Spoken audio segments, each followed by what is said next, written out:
Hello everyone, welcome to our latest video in the Head in the Cloud series hosted by Citrus Global. Here with me today is Saad Ali Jan, who works at Flixbus as a people manager. It's a pleasure to have you here today. If you'd like to introduce yourself. Thank you, Jack. Thank you, Jack, for having me here. Pleasure is all mine. Yes, I'm Saad Jan. I'm working with Flixbus for more than 2 years from now. I work with mobile teams as a people manager. Mobile teams is kind of part of e-commerce domain where we do have all the customer-facing applications. Okay, right. Well, it's been a challenging year for everyone, hasn't it, in some way, shape or form, and tested a lot of people. How was lockdown for you? Yes, it was challenging for all of us.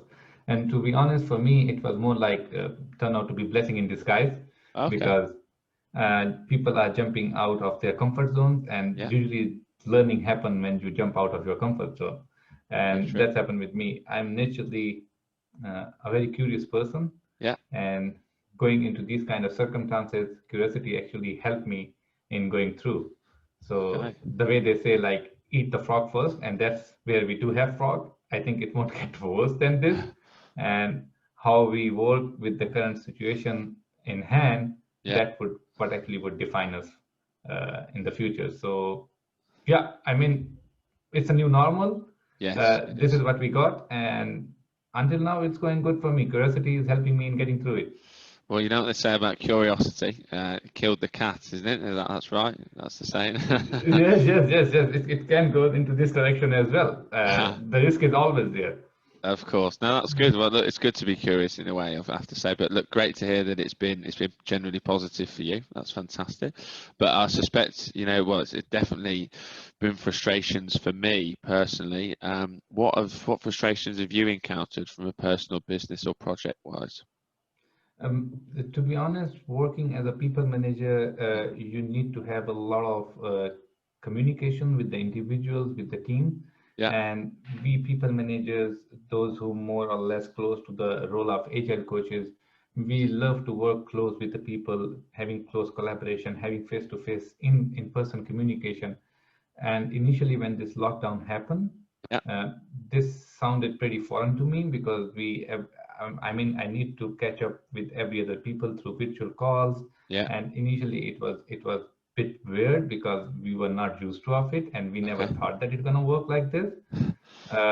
Same for the product development, same for the process optimization. But yeah, I mean, we humans are pretty adaptable, and we work as like situational MacGyvers, and learning new things, unlearn, then relearn, and somehow it is like moving forward. For me, the big challenge was how to make things happen remotely.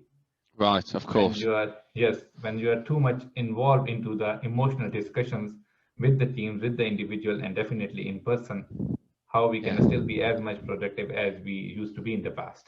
I suspect it would have been challenging for you, because you're used to interacting with people, having meetings and face to face, and I suspect it's much easier to gauge and read someone on a personal level. Whereas virtually, it's much more challenging. So there definitely would have been some adaptations. Wow, interesting. Have your priorities changed then, would you say, since that? Yeah, I mean, almost everything, right? So every company, I mean, even if I see from the organization perspective, everything has been changed, and it's been changing. Like if you see, I really like in general the quote from Canadian Justin Trudeau, and he said that the pace of change has never been that fast, and yet it will never be that slow. So that was also happening, and now on the top of that, if you have pandemic, you need to really get your priorities right.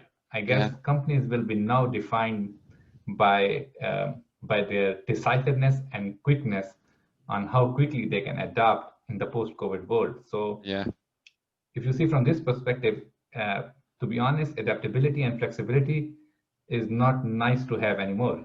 It's must. Survival modes actually depend and demand a strict priority, and that's where we are right now. Okay. So looking back, like reflecting on the year, what would you say the biggest lessons are that you've learned? In the COVID world, right? Yeah, well, just this year in general, from a personal point of view, from a professional point of view as well, what would you say the biggest lessons are that you've learned? As I mentioned, the adaptive and flexible we are with our requirements and with Yeah, our goals, the better it would be for us to like maneuver around in this new world. Previously, we used to have big planning for the whole year, for whole 2 years, setting the long-term goals, which is still fine. Like Jeff Bezos said, be stubborn on your long-term goal and be flexible on your details, which is fine. But right now, I guess most of the companies are in reactive mode, and you need to be very adaptable, very nimble with your value delivery part. Because if you mess up there, you won't get much chances again to uh, to stand by and move forward. be a bit agile, be a bit more agile. Yes. I mean that's one of my biggest learning, to be more Yeah, agile, be more flexible and nimble there with your requirements, with your prioritizations, yeah, especially techniques like beyond budgeting and all that would come and play its role there. for sure. Yeah. Well, what do you think is here to stay as a result of all this now? I think, especially all this myth about the remote work, which we used to have in the Yeah, pre-COVID world, where people were saying that, hey, maybe remote work is not that efficient, that productive. We need to have everything in person, which I still believe would add a lot of value. But at least given the circumstances and situation we had in hand in the past, teams proved that, especially the tech teams, which are yeah, more like remote friendly, they proved that they can be as productive and as efficient as they are in the co-located space. So I yeah. think this policy, this strategy will be more progressive in the future, and I think that's going to stay for a while. Yeah, no, I totally agree. I think companies will have to try and show more flexibility and Yeah, offer, especially in IT, because exactly. realistically, if they don't, then they may lose out on the best talent and they might go elsewhere, of course, that are going to offer that. No, I totally agree with you there. What advice then, what would be the biggest bit of advice you would give to businesses moving forwards? Um, One thing which I have learned over time as well, while working with closely with the teams and some of the organizations, Yeah, that we don't need to now wait for that tipping point. We yeah, just need to start making decision on the right prioritizations, yeah, value deliverables, and above all, the relationships. Because everybody is now working remotely, and lately I have observed that as well, that although people are delivering value on a company organizational level, but on the personal level people are not feeling that good.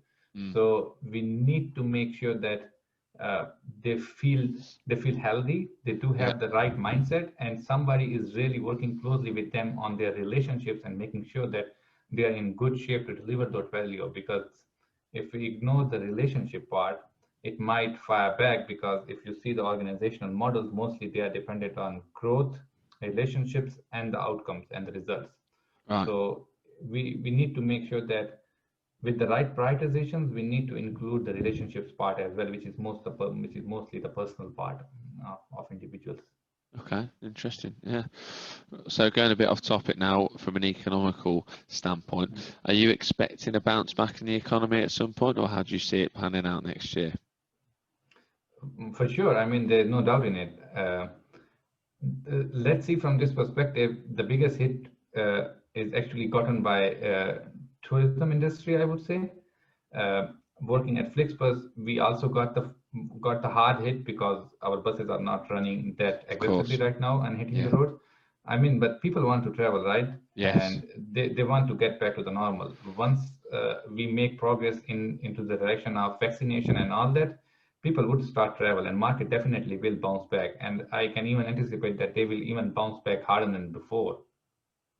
Yeah, I think you could be right. I think it could be a point where people, this year has been a bit of a write-off, hasn't it, for a lot of people? I was Exactly. fortunate enough to get away, but not a lot of people didn't. And like you say, I think people will have saved more money than what they would have before. And yeah, go for it. I think you're absolutely right. Yeah, could be good news for People Flixbus. people are now eager to travel now, to be honest, and it's just the restrictions which are kind of hindering them. If the restrictions are being lifted and we do have some nice vaccination in place where people feel more confident to travel, Yeah, uh, and definitely the regulations should allow that, then market will bounce back, and I'm very optimistic there. No, I totally agree with you there. What would you ask of a modern talent partner now, given the new normal?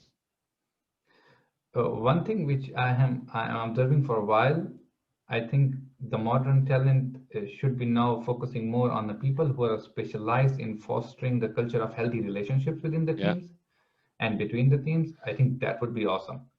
People Okay. are feeling now sick of staying at their homes, Yeah. although they like working from home, but they do need some kind of motivation, some kind of push, some kind of backup from those who are really experienced and specialized in building healthy relationships. So roles like agile coaches, scrum masters, people managers, uh, practice leads, we need these kind of roles more often now, in maybe in now and in post-COVID world as well, in order to make sure that people stay healthy with their relationships. Yeah, I agree. No, I totally agree on that as well. And I think they're a big, important part of the business. You know, those sorts of roles, agile coaches, scrum masters, and I've worked with several over the last few years, and it's definitely opened my eyes to realise their importance. Sure. Is there anything else that you would like to add finally? Because that's all the questions from today. I would just like to add one thing here, which is in my mind for a while, which I have observed in my current company as well, that maybe now it's time for the leadership to jump into the most important conversation which matters for their employees. Stay connected, stay responsive, and stay vigilant there would help the employees a lot in staying with their current employers and helping the employers to getting it through. Okay, interesting point there at the end. Much appreciated. Well, it's been an absolute pleasure having you on today. Really appreciate your time and your insightful answers, and hopefully we can have you on as a guest in the future and look back on this year, you know, with a bit of a smile on our face, you know, when things are back to normal and we are allowed to travel. Thank you, Jack. The pleasure is all mine. I'm happy to be part of this.